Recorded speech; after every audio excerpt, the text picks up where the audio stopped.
여기도 어수정길이라는 건데 여기 이름 그대로 하면 이게 무슨 얘기입니까 이게? 네? 어머니 이쪽으로 오셔. 이게 무슨 이름인 거예요? 어수정이라는 이름이 해석하면.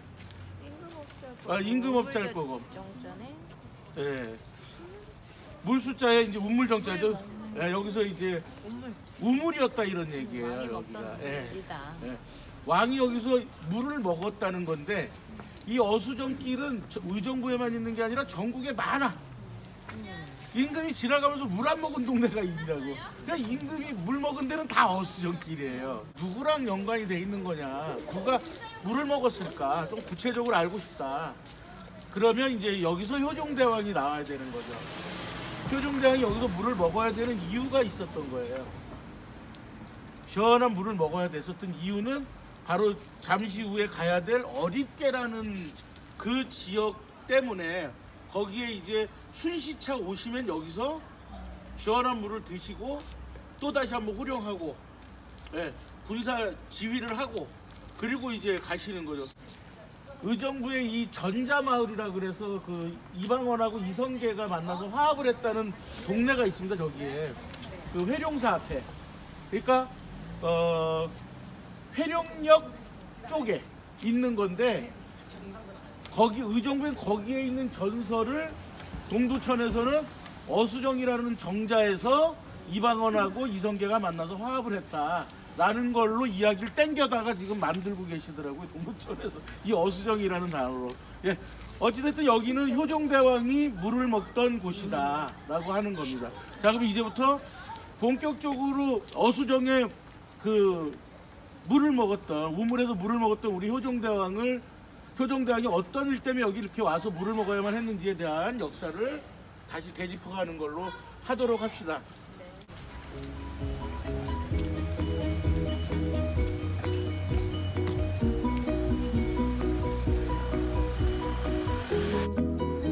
레드크라우드라고, 그러니까 뭐 붉은 구름이라는 뜻인데, 뭐 그 속에는 뭐 피가 엄청나게 있는지 붉은 구름이라고 되어 있는데, 여기가 이제 그 어립계라는 곳이에요. 여기가 그 효종대왕이 북벌 정책을 현실화시키려고 했던, 정말로 싸우려고 했던 곳이라는 거죠, 여기가. 근데 많은 사람들은, 역사가들은 그거는 그냥 이론이었고 사람들한테 괜히 한번 명분으로 보여주기 위한 효종대왕의 액션이었다, 뭐 이런 식으로 얘기하는 사람들도 있는데요, 절대 그렇지 않습니다. 어립계라는 말에서도 느껴지겠지만 임금의 뜻을 받드는 곳이라는 뜻이거든요. 임금의 뜻을 세우는 곳. 그러니까 이 넓은 데에서 군사훈련을 했으니까 얼마나 많은 사람을 여기서 준비를 했겠어요. 근데 그 당시에 청나라한테 이거 걸리면 안 되니까 몰래 해야 됐던 거지. 그랬기 때문에 아까 물 먹으러 온 것도 몰래, 그 잘생긴 대왕이 오면 엄청난 백성들이 할 텐데 몰래 왔어야 된다는 거예요. 자, 여기가 뭐라고요? 어립계. 의정부는요, 군사 삼국시대 때, 삼한시대나 삼국시대 때 여기는 군사 요충지입니다. 그렇기 때문에 미군 애들이 군사 요충지라는 걸 알기 때문에 여기 그렇게 미군 부대가 많은 거예요. 여기가 또 안전해, 지역이. 물난리도 안 나고, 그러면서 비행기가 지나가야만 되는 곳이고, 그러니까 여기가 안전해. 거기에 어립계 같은 이렇게 평평하면서 군사 훈련을 할 수 있는 곳이 있었으니까 이렇게 넓은 미군 부대를 지은 거죠. 공설운동장이 나옵니다. 녹양동 공설운동장이 나와요. 그럼 그걸 그대로 쭉 올라가면 어디가 나올까요? 공설운동장 지나가면서 국가고등학교 앞을 지나게 되면서 까치고개라는 데를 지나갑니다. 까치고개, 그걸 작고개라 그래. 까치작자. 까치고개를 넘어갑니다. 까치고개를 넘어가면은 거기에 넓은 저수지가 있어요. 이 저수지 동네 이름을 뭐라고 할까요? 어둔리라 그래. 어자가 들어가는 게 뭡니까? 임금이란 얘기죠, 그렇죠? 임금의 군사들이 주둔하고 있던 곳이다, 어둔리. 자, 그 어둔이, 어립계, 어수정, 임금이 전부 있었다는 얘기죠. 그쵸? 예. 자, 그러면 여기서 하나 더. 저기 경민을 볼게요. 저 경민 건물 뒤쪽에 가면 동네 이름이 어룡골이야. 조금 있다가 다시 가긴 할 건데 저 동네 이름이 어룡골이야. 임금이 하룻밤 잤다는 거죠, 저희가. 표정대왕이 잤다는 거예요. 근데 일본 놈들이 임금 어짜였는데 일본 놈들이 그 내용을 낮추려고 물고기 어짜로 바꿨다는 거예요. 저기에 어룡리가 있으면 그러면 여기 어수정 있지, 어릿개 있지, 어룡골 있지, 어둔리 있지. 여기 임금이 북벌정책 청나라를 공격하려고 군사를 일으키려고 했던 곳이 맞죠, 여기가. 그렇죠? 북벌정책의 그 군사훈련 요충지다라고 보시면 되는 겁니다, 여기는. 그러면 효종은 왜 그렇게 여기에다가 군사 요충지로 여기에서 청나라를 그렇게 공격하려고 했을까라고 하면 의순공주한테 미안한 마음도 있는 거잖아. 어? 한양년이라는 소리를 듣게 해가면서 젊은 여인을 한스럽게 죽게 했고, 그죠? 의순공주 청나라에서 우리가 약해가지고 20만에서 30만이 끌려가서 죽었는데, 에? 그 한을 그대로 갖고 있는 게 효종대왕이죠. 아버지가 삼전도의 굴욕이라 그래서 땅바닥에다 머리를 3번이나 받쳐갖고 머리에 피가 나면서 항복선언을 해야 됐고 자기 형하고 자기하고 소현세제하고 자기가 가가지고 인질로 중국에 가서 이 조선 사람들이 얼마나 핍박받는지를 봤기 때문에, 그리고 왕이 돼서도 의순공주를 보내야 돼만 했던, 예? 의순공주는 의정부에 있는 그 공주 아시죠? 제가 얘기한. 이러다 보니까 의정부에서 북벌정책을 강력히 펼칠 의지가 있었다고 저는 생각을 해요, 효종대왕이. 네. 자, 이제는 저희가 여기까지 어립기까지 하고 차를 끌고 조금 있다가 여기 그 흥선대원군이 살던 집으로 갈 겁니다. 제가 앞장설 테니까 제 차 뒤로 쫓아오시면 돼요. 예, 자리로 갑시다. 가시죠.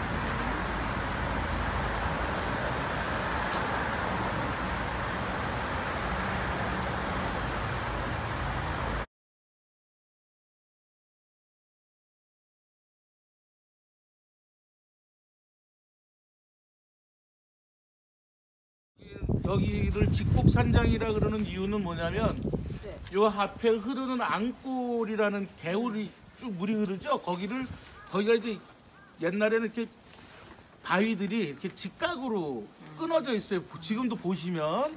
그래서 직곡. 그래서 그 이름 때문에 의정부 시청 뒤에 공원이 직동공원인 거예요. 예. 이어져서 원래 예, 가더라고요. 직골이를 정확하게 얘기하면 직골이라는 곳이, 거기를 앙골 거기를 직골이라고 했거든요. 그래서 여기는 이제 직곡산장이라고 합니다. 역사적으로는 흥선대원군이 여기로 이제 밀려나는 게 민비와 정치적인 그런 싸움에서 밀려가지고 밀려서 여기로 이제 내려와 있는 상황인 걸로 해서 여기가 이제 산장으로 알고 있는데, 그거는 이제 그러니까 역사적인 어떤 책들 속에는 그렇게 돼 있지만 실제로 저희가 향토사학자들 좀 되는 우리 같은 사람들이 얘기할 때는 여기는 이하응의 집이었다는 거예요. 산장이 아니라는 거죠. 직골에 있는 집이라는 뜻으로 봐야 되는 거예요. 직곡산장이 아니고. 그래서 좀 더 그 이야기를 발전시키면 어떤 분은 뭐라고까지 얘기하냐면 여기에 고종과 순종이 여기서 태어났을 것이라고 추측하시는 분들도 있습니다. 저쪽 말고요? 그 대궐에서 태어나신 분들이 아니잖아요. 아니, 대궐이 아니라 원래 이항의 집이 따로 또 있잖아요. 흥선대원군 집. 예. 그거 뭐였지? 갑자기 생각이 안 나네. 참 저는 아까 우리가 이제 어립게 이야기도 하고 어수정도 거쳐왔지만 여기를 보면서 옛날부터 늘 생각했던 게 뭐였냐면 가슴이 아픈 건 여기가 그 이하응 흥선대원군 이하응의 산장이었던 집이었던 어찌됐든 간에 역사적인 인물이 살았던 곳이라면 여기를 보존을 해야 되는 거였죠. 근데 이게 지금 연립으로 갖고 이게 지금 이 자리 그러니까 흥선 그 옛날에 동사무소 자리예요. 옛날 가능동 동사무소 자리란 말이에요, 여기가. 그러면 그때 왜 이거를 역사적인 자리였는데 그렇게 처분을 했는지 도대체 이해를 못하겠고, 이 연립이 되기 전에는 유치원이었었다 그러더라고요. 좀 그때 그런 거를 이 분할해서 팔지 않고 지켰어야 되는 거 아닌가 이런 생각이 들고, 적어도 그렇게 넘어가려고 했다면 여기에 어떤 편말이라도 세웠어야 하는 거라고 저는 생각을 합니다. 그래야 의정부 사람들이 자부심도 가지고, 그리고 역사적인 도시구나 이런 것들에 대해서 다시 추적해 갈 수 있는 그런 근거가 되는 건데, 그런 것들이 너무 무시되고, 그러다가 이제 여기가 가능동으로 이름이 됐다가 이제 그나마 다행스러운 거는 그 흥선로라고 이름을 다시 붙이게 되고, 이제 흥선동이라고 해서 동사무소를 저쪽으로 크게 지어서 가면서 이제 그 흥선동 행정 뭐 이렇게 타운인가 뭐 행정 저걸로 이제 센터, 행정센터로 만들잖아요. 그러면서 이제 흥선이라는 이름의 중요성을 다시 이제 인식하게 돼서 다행이긴 한데, 정말 안타까운 건 좀 이런 게 보존이 됐었으면, 그리고 최소한 편말이라도 만들어 놨었으면 후세들에게 그 헷갈리지 않는, 잊어버린 역사가 되지 않는 그런 게 좀 되지 않았을까, 이런 안타까움이 있다라고 말씀드리고, 너무 지켜야 될 걸 지키지 않는구나 이런 생각이 듭니다. 예.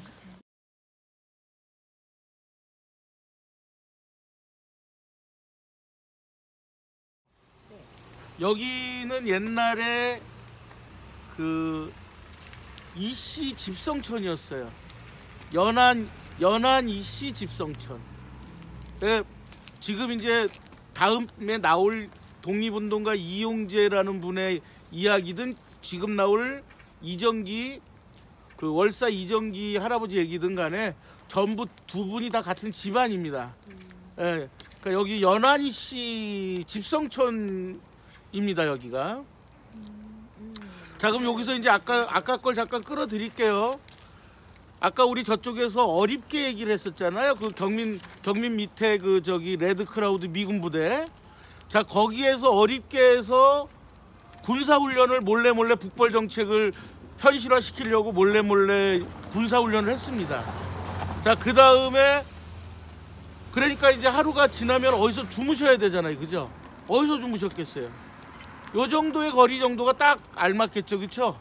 그래서 여기 어룡골이라고 이름을 붙여진 이유가 임금님이 여기서 하룻밤을 주무셨다, 임금 어자에 용용자를 써서 했는데, 일제시대 때 일본 놈들이 이제 이거를 너무 높게 보게 하니, 이 동네가 너무 이렇게 높은 정신을 가지면 다루기가 어려우니까 임금 어자가 아니라 고기 어자로 바꿔라라고 해서 여기를 임금 어자에서 고기 어자 어룡골, 물고기 어자를 쓴 어룡골로 바꿨다, 이런 얘기죠.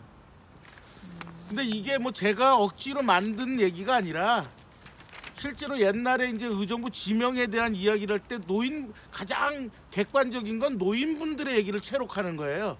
그 노인분들이 채록할 때 그 얘기가 나왔습니다. 그러니까 억지로 만들어진 게 아니란 얘기인 거죠. 그러니까 근거가 있는 얘기고, 여기 효종대왕이 여기에 하루 1박 하셨던 곳이다라는 게 명확해지는 거죠. 이 홍복산 이야기를 좀 해야 되는 게 뭐냐면, 이 홍복산 이름이 어떻게 홍복산이 된 거냐 라고 그 이야기가 굉장히 많거든요. 이 홍복산은 이래서 홍복산이다, 저래서 홍복산이다, 이런 얘기가 굉장히 많아요. 근데 그 중에 하나가 월사 이정기 할아버지의 이야기와 연관이 돼 있습니다. 거기에 제가 그 글에다 써놨지만, 월사 이정기 할아버지는 글을 굉장히 잘 쓰시는 분, 천하 제일 문장가였기 때문에 중국에서도 그분의 글을 쓰려고, 그 글을 이제 베끼려고, 지금은 이제 복사하려고 중국의 종이가 다 가격이 올라갔을 정도로, 종이가 풍기 현상이 생길 정도로, 그 정도로 글을 잘 쓰셨던 분입니다. 근데 이제 그때가 언제냐면은 이제 그 임진왜란 때라는 거죠. 그래서 우리나라가 임진왜란 때 위험할 때 나서서 글을 써서 우리나라를 위험에서부터 중국 사람 그 중국의 힘을 좀 빌려서 그 임진왜란을 막는 데 도움을 줬고 또 자기네 동네 돌아오니까 일본 그 외놈들이 그대로 이제 그 와 있으니까 싸울 수밖에 없었죠. 근데 이 우리나라 그 임진왜란 그 싸움에서 그 이정기 할아버지 얘기가 잠깐 나오거든요.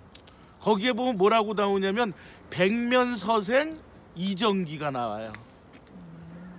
무슨 얘기냐면 전투와 전혀 관련 없는 사람이 용기를 내서 싸우려고 나왔다는 거죠. 그러니까 전투고 뭐고 잘할 수 있는 사람은 아니었던 거예요. 근데 이제 그분이 그 양주에서 이제 신거상 이런 분들이 임진왜란 때 아주 그 큰 힘이 돼서 그 같이 힘을 모아서 외놈들을 이제 무찌르게 되죠. 그리고 이제 그때 이정기 할아버지가 이제 다쳐. 그 월사 이정기 할아버지가 다쳐서 이제 임금님이 그걸 보고서 미안하다. 그래서 이제 충목단이라고 하는 단을 세워줍니다. 그러니까 지금 이로 쭉 올라갈 때 홍복산으로 올라갈 때 이쪽 들어가는 곳에 옛날에 충목단 자리가 있었던 거죠. 근데 역시 이제 없어졌다는 얘기가 되는 거죠. 늘 이런 걸 하다 보면은 뭐가 그렇게 없어지는지 왜 지키질 못하고 있는지 모르겠는데 우리 후세들한테 앞으로 어떻게 보이려고 이러는지 모르겠는데 지켜야 되는 걸 지키지 못하고 있다는 거죠. 그래서 너희들의 희생이 고마우니 저쪽에 양주의 신거상 이런 분들이 싸워서 힘을 합쳤고 여기에 백면서생 이정기가 힘을 합쳐서 임진왜란 외놈들을 무찌르는데 도움을 줬으니 충목단을 지어주고 이 산 이름을 너희 집안이 넓게 복받아라 해서 홍복산이라고 지어주었다라는 이야기가 있습니다. 예. 자, 그래서 여기가 홍복산이고 이쪽이 이제 연안 이씨들의 집성촌이고 그리고 임금님이 여기서 하루를 주무신 곳이어서 어령골이라고 한다. 예. 다음은 내려가면서 이제 연안 이씨의 그 집안에서 의정부의 독립운동가가 몇 분 안 되시는 독립운동가가 나오시는데 그 이야기는 내려가면서 저쪽 그 부대찌개 아까 제가 얘기한 그 부대 볶음으로 유명하다는 그 집 앞에 가서 제가 얘기를 드릴 겁니다. 의정부에서는 좀 기려야 돼요. 문태영이라는 분들. 여기에 보시면 이제 여기 문태영 이 양반이 한 얘기가 여기 나오는데 네? 많은 재산을 모아가지고 여기 이쪽에 이제 막 저기 물난리 나고 막 이럴 때 이제 그런 사람들한테 농민들한테 그런 이제 그 어려운 사람들을 도와주신 분이에요. 그래서 그 선행을 기리고자 이분에게 이제 이렇게 했거든요. 그러니까 이런 것들이 그냥 지나가게 되는데 알면 아는 만큼 보인다고 그잖아요, 그죠? 지금 이런 공덕비가 서 있는 것도 잘 사람들은 몰라요. 여기 있는 분들이 여기 홍수가 났을 때 그죠? 얼마나 많은 사람들이 배고팠고 힘들었고 고통받았겠어. 그거를 자기 재산을 다 내놓고 선행을 희사를 하셨으니까 꼭 경주의 최씨 집안만이 그 노블리스 오블리제의 그 정신을 실천한 게 아니라 의정부에도 그런 노블리스 오블리제의 정신을 실천하신 분들이 있다라고 하는 거예요. 자, 의정부에서는 아까 어령골 흥북산에서 내려오는 물을 가지고 이렇게 내려옵니다. 쭉 내려오면서 이렇게 흐르죠. 자, 거기서부터 거기가 어령골이고 거기서부터 내려오면서 여기까지를 뭐라고 얘기하냐면 여기까지를 연내라 그래. 연내. 여기까지. 여기서부터 이 밑에를 안골이라 그래. 그리고 저 밑으로 내려가면 백석, 네? 백석천이라 그러죠. 그 한내라 그래. 그러면 그 백석천이라 그러고 그 밑으로 내려가면서 시청 앞으로를 한내라 그래. 한내. 이 한내라는 말이 굉장히 중요한 말인데 의정부에서는 아주 간단히 지나가고 있는데 요거는 나중에 얘기하도록 합시다. 이 한내 때문에 의정부가 옛날에 고구려 시대의 의정부가 매성현이라 그러거든요. 여기서 매자가 뭐냐면 물이란 뜻이야, 물. 그러니까 뭐냐면 미르, 물, 용, 에? 이런 뜻이죠. 그러니까 매는 그래서 매성현에서 성은 뭐냐 그러면 사이시옷 뭐뭐의라는 관용격 초금을 뜻해요. 그래서 물의 땅, 물의 고을, 물의 골짜기 이런 거죠. 여기는 물이 많은 곳이다 이런 얘기야. 그리고 이 물이 이렇게 길게 흐르면 자기네 동네 앞에마다 이름들이 다 달라. 똑같은 물이 흐르지만 여기까지가 뭐라고요? 연내. 요 밑에는 안골. 저 밑으로 내려가면 한내. 한내. 전체 묶어서 백석천이라 그러는. 이 백석천이란 말도 해석을 굉장히 깊이 해야 되는 말이고 시청 앞으로 흐르는 걸 한내라고 하는 것도 깊이 해석해야 돼요. 그건 나중에 저거 하는 걸로 하고 오늘 코스는 여기 마지막 코스 연내라고 이름을 붙인 이유에 대한 거예요. 왜 여기를 연내라고 이름을 붙였을까? 이 의정부의 독립운동가 이용재라는 분이 있는데 제가 자료 준 거에 보면 그쵸? 이 이용재라는 분이 아까 어디 사람이라고요? 저 위에가 무슨 집성촌? 연안 이씨. 그러니까 그냥 이씨 집안이 아니라 연안 이씨 집안이야. 그래서 의정부 사람들이 이용재라는 분이 일본 놈들한테 잡혀간 소식을 듣고 너무 미안하잖아. 자기네는 용기도 못 내고, 그치? 분명히 잘못된 세상인 건 알겠는데 그 잘못된 세상이라는 것을 이야기하고 떠들고 외치고 고치려고 한 사람은 잡혀가고 있잖아, 그죠? 자, 그러니까 의정부 사람들이 그분에 대해서 미안한 마음을 가지니까 어때? 너가 우리를 위해서 노력한 것에 대해서, 이용재 당신이 우리를 위해서 노력한 것에 대해서 잊지 않겠다라는 뜻을 담아서 여기를 뭐라 그래? 연안이씨 개울이다 라고 한다는 거죠. 이해되셨습니까? 네. 꼭 뭐 이해까지는 아니고 암기도 하지 마시고 절대 시험에 나오진 않아요. 네. 다만 우리가 의정부에 살면서 소중히 생각해야 될 정신. 저는 의정부에서 그 의정부의 역사, 의정부의 문화 이야기를 하면 맨날 무슨 능이다, 묘다, 사당이다 이런 데 찾아다니는 거 그거는 문화원에서 하면 돼. 근데 우리 시민들이 해야 될 건 이렇게 독립운동사, 내지는 아까 임진왜란 같은 거에서 그런 것들에 대한 저항의 역사, 자주의 정신 이런 것들을 찾아나가는 그런 것들이 더 저는 중요하다고 생각하고 아까 제가 이하응의 그 흥선대원군 이하응의 집도 간 것은 많은 사람들이 그 당시에 그 쇄국 정책을 써서 문제가 됐다고 얘기하는데 그 당시에 쇄국 정책을 쓰지 않았다면 과연 민족의 문제에서 어떻게 했을까? 저는 분명히 그건 잘못 외세 침략해서 그걸 당연히 느닷없이 손에 있는 걸 뺏어가려고 그럴 때 누구든 손을 움켜쥘 수밖에 없는 거죠. 그렇지 않나요? 거부의 역사이고 저항의 역사로 저는 보기 때문에 이하응의 역사를 아까 되짚고 온 거지. 만약에 그걸 하나의 무슨 뭐 사당이나 내지는 묘나 이런 거 찾아가는 것처럼 그런 그 어떤 생각에서 이하응을 그 집터를 찾아간 것은 아니다라고 하는 걸 분명히 말씀드리고, 의정부는 우리 나름대로 시민들이 지켜나가야 될 정신은 바로 오늘 걸어왔던 이야기들, 예? 그러니까 청나라와 싸우려고 했던 효종의 정신이라든지, 그쵸? 예? 내지는 그 흥선대원군의 저항의 정신이라든지, 내지는 월사 이정기의 자주의 정신이라든지, 지금 이용재의 독립의 정신, 이런 것들을 정리해 주는 게 바로 우리 시민들이 나서서 해야 될 일이 아닐까 이런 생각을 하는 겁니다.